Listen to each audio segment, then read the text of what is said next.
Innal hamdalillah nahmaduhu wa nasta'inuhu wa nastaghfiruhu wa na'udzu billahi min shururi anfusina wa min sayyiati a'malina. May yahdihillahu fala mudilla lahu wa may yudlil fala hadiya lahu. Asyhadu an la ilaha illallah wahdahu la syarika lahu wa asyhadu anna Muhammadan abduhu wa rasuluh. Allahumma salli ala sayyidina Muhammadin wa ala alihi wa sahbihi ajma'in. Qala Allah ta'ala fil Qur'anil Karim, ya ayyuhalladzina amanu taqullaha haqqa tuqatih wa la tamutunna illa wa antum muslimun. Hai orang-orang yang beriman, bertakwalah kepada Allah dengan sebenar-benar takwa kepadanya, dan janganlah kamu mati kecuali dalam keadaan beragama Islam. Ya ayyuhalladzina amanu idza nudiya lis-sholati min yaumil jumu'ah fas'au ila dzikrillahi wa zarul bai' dzalikum khairul lakum in kuntum ta'lamun. Hai orang-orang yang beriman, apabila telah diseru untuk melaksanakan sholat pada hari Jumat, maka segeralah mengingat Allah dan tinggalkanlah jual beli. Yang demikian itu lebih baik bagimu jika kamu mengetahui. Ya ayyuhalladzina amanu khulu fis-silmi kafatan wa la tattabi'u khutuwatis syaitan innahu lakum aduwwun mubin. Hai orang-orang yang beriman, masuklah kamu ke dalam Islam secara sempurna, dan janganlah kamu ikuti langkah-langkah syaitan, karena sesungguhnya syaitan itu adalah musuh yang nyata bagimu. Shadaqallahul azim. Maha benar Allah dengan segala firman-Nya.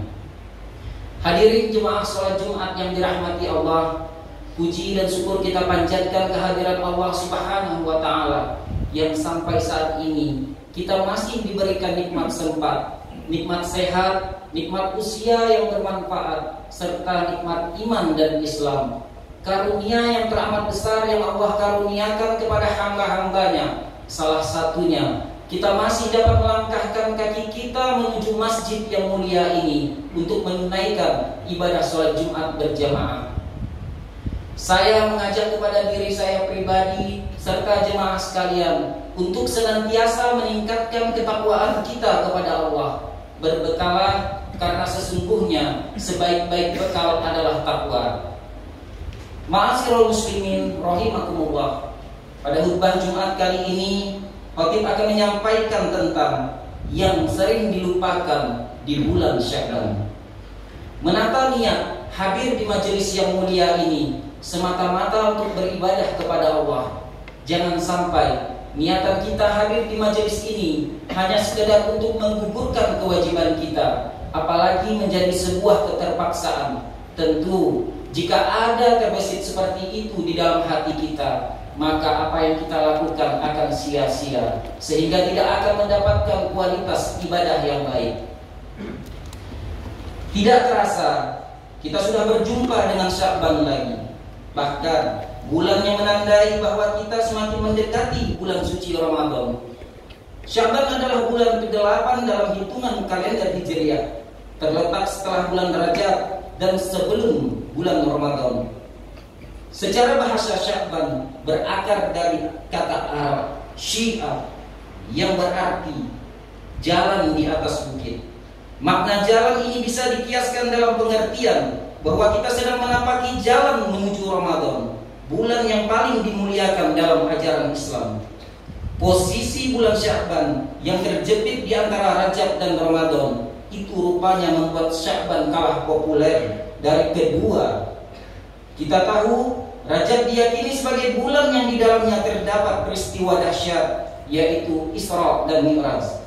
Peristiwa yang dialami secara langsung oleh Rasulullah ini begitu membekas di benak umat Islam, bukan saja karena keajaibannya, namun juga hasil dari peristiwa itu yang masih berlangsung hingga sekarang, yaitu kewajiban sholat 5 waktu. Rajab adalah salah satu dari 4 bulan mulia di luar Ramadan, yaitu Zulqaidah, Zulhijjah, Muharram dan Rajab. Disebut bulan-bulan haram karena pada bulan-bulan tersebut umat Islam dilarang mengadakan peperangan. Ma'asyiral muslimin rahimakumullah, tentang bulan Ramadan tak perlu ditanya lagi. Bulan ini mendapat tempat khusus dalam ajaran Islam. Pada bulan ini seluruh ganjaran amal kebaikan dilipat gandakan. Di dalam sebuah hadis dijelaskan bahwa kasih sayang Allah ditumpahkan dalam 10 pertama bulan ini. Pintu pengampunan dibuka lebar pada 10 kedua, dan pembebasan dari neraka diterapkan pada 10 ketiga.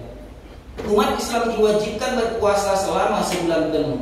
Singkat kata, Ramadan menjadi bulan spesial hubungan antara hamba dengan Allah.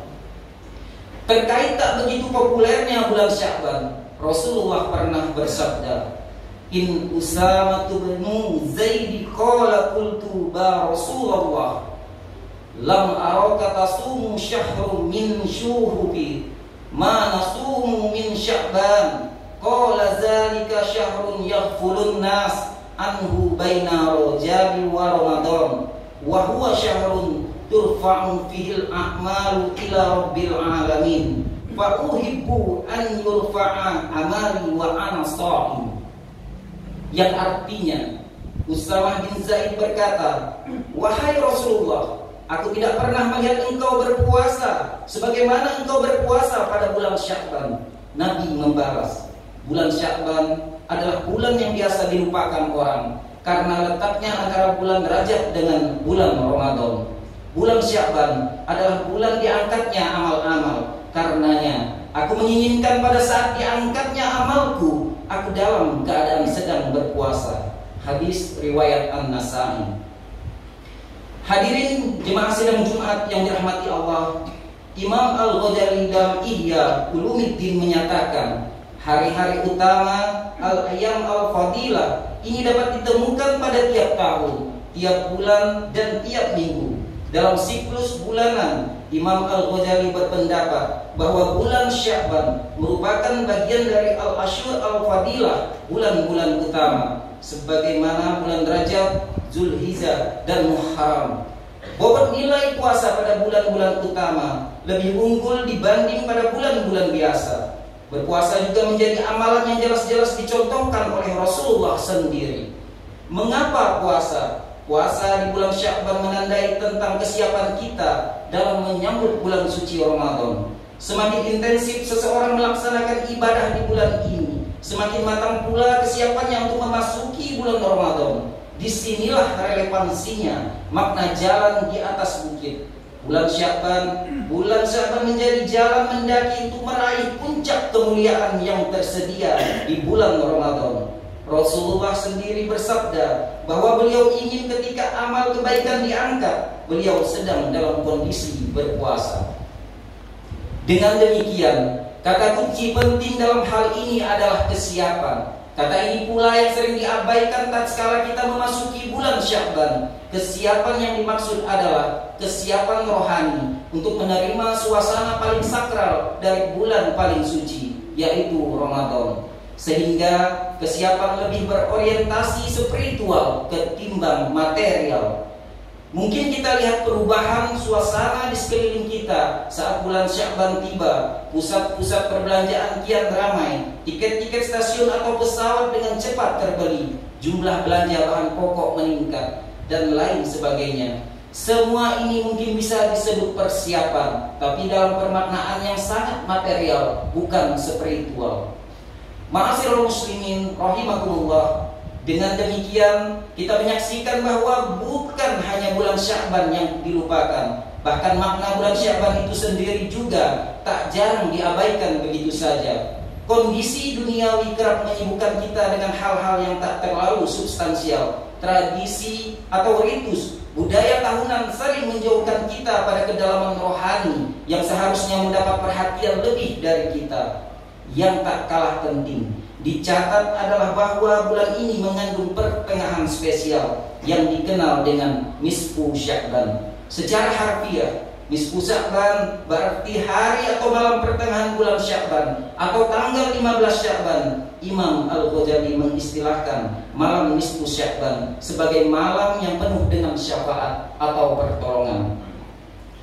Menurut Imam Al-Ghazali, pada malam ke-13 bulan Sya'ban, Allah Subhanahu wa Ta'ala menganugerahi sepertiga syafaat kepada hambanya dan 10 syafaat secara penuh pada malam ke-14. Dengan demikian, pada malam ke-15, umat Islam dapat memiliki banyak sekali kebaikan sebagai penutup catatan amalnya selama 1 tahun. Pada malam ke-15 bulan Sya'ban inilah catatan perbuatan manusia penghuni bumi akan dinaikkan ke hadapan Allah Subhanahu wa Ta'ala. Selain puasa, menghidupkan malam Sya'ban juga sangat dianjurkan, khususnya malam nisfu Sya'ban. Maksud menghidupkan malam di sini adalah memperbanyak ibadah dan melakukan amalan baik pada malam nisfu Sya'ban. Syekh Muhammad bin Alawi Al-Maliki menegaskan bahwa malam nisfu Sya'ban, kemuliaan di malam nisfu Sya'ban, Allah Subhanahu wa Ta'ala akan mengampuni dosa orang yang minta ampunan pada malam itu, mengasihi orang yang minta kasih, menjawab doa orang yang meminta, melapangkan penderitaan orang susah, dan membebaskan sekelompok orang dari neraka. Semoga kita semua dianugerahi umur panjang yang barokah, diberi kesempatan berjumpa dengan bulan Ramadan. Harapannya kita semua dapat meningkatkan kualitas kehambaan kita dan merengkuh kebahagiaan dunia dan akhirat. Amin amin ya rabbal alamin. Wallahu a'lam bishawab. A'udzu billahi minasyaitonir rajim. Bismillahirrahmanirrahim. Qul huwallahu ahad, Allahus samad, lam yalid wa lam yulad wa lam yakul lahu kufuwan ahad. Barakallahu li wa lakum fil Qur'anil azim wa nafa'ani wa iyyakum bima fihi minal ayati wa zikril hakim. Aqulu qawli hadza wa astaghfirullahal azim li wa lakum fastaghfiruhu innahu huwal ghafurur rahim.